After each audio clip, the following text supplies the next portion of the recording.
Assalamualaikum warahmatullahi wabarakatuh. Di video pembelajaran hari ini saya akan membahas mengenai pelajaran yang berkaitan dengan otomatisasi tata kelola sarana dan prasarana. Materi yang dibahas hari ini adalah menerapkan inventarisasi sarana dan prasarana. Mari kita simak video berikut.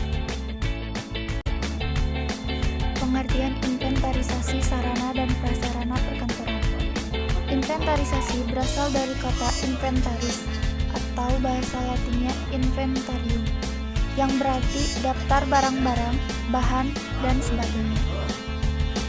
Tujuan inventarisasi sarana dan prasarana perkantoran. Secara umum, inventarisasi dilakukan dalam rangka usaha penyempurnaan pengurusan dan pengawasan yang efektif terhadap sarana dan prasarana yang dimiliki oleh suatu organisasi.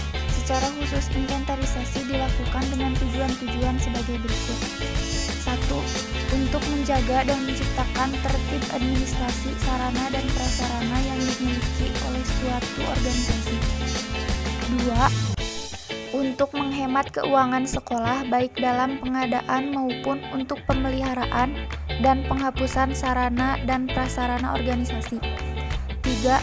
Sebagai bahan atau pedoman untuk menghitung kekayaan sesuatu organisasi dalam bentuk material yang dapat dinilai dengan uang. 4. Untuk memudahkan pengawasan dan pengendalian sarana dan prasarana yang dimiliki oleh suatu organisasi. Manfaat inventarisasi sarana dan prasarana perkantoran. Mencatat dan menghimpun data aset yang dikuasai unit, organisasi, atau departemen. Menyiapkan dan menyediakan bahan laporan pertanggungjawaban atas penguasaan dan pengelolaan aset organisasi atau negara. Menyiapkan dan menyediakan bahan acuan untuk pengawasan aset organisasi atau negara.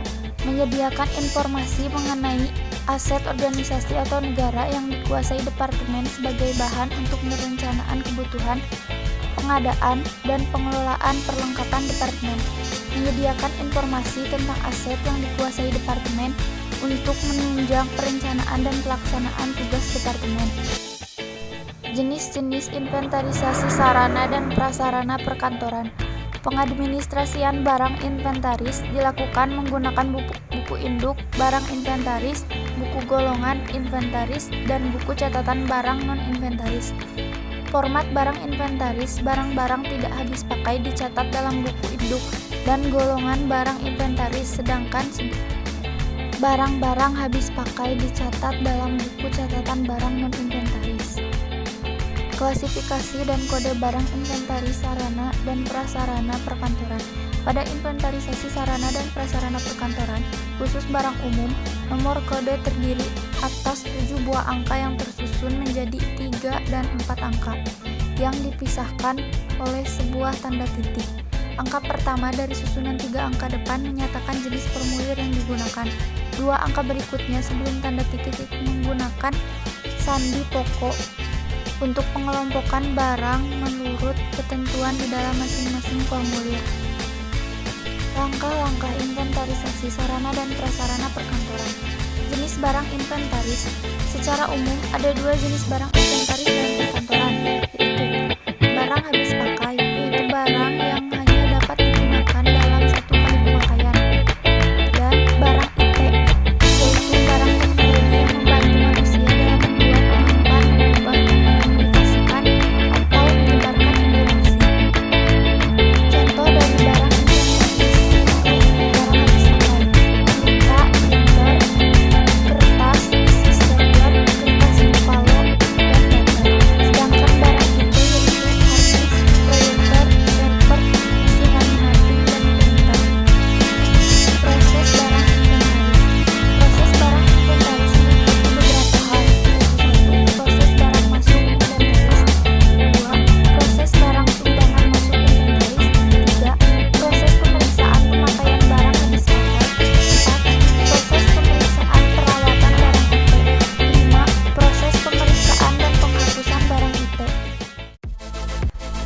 Sekian materi yang dapat saya sampaikan, semoga dapat bermanfaat untuk kalian semua. Saya ucapkan banyak-banyak terima kasih untuk yang telah menyaksikan. Wassalamualaikum warahmatullahi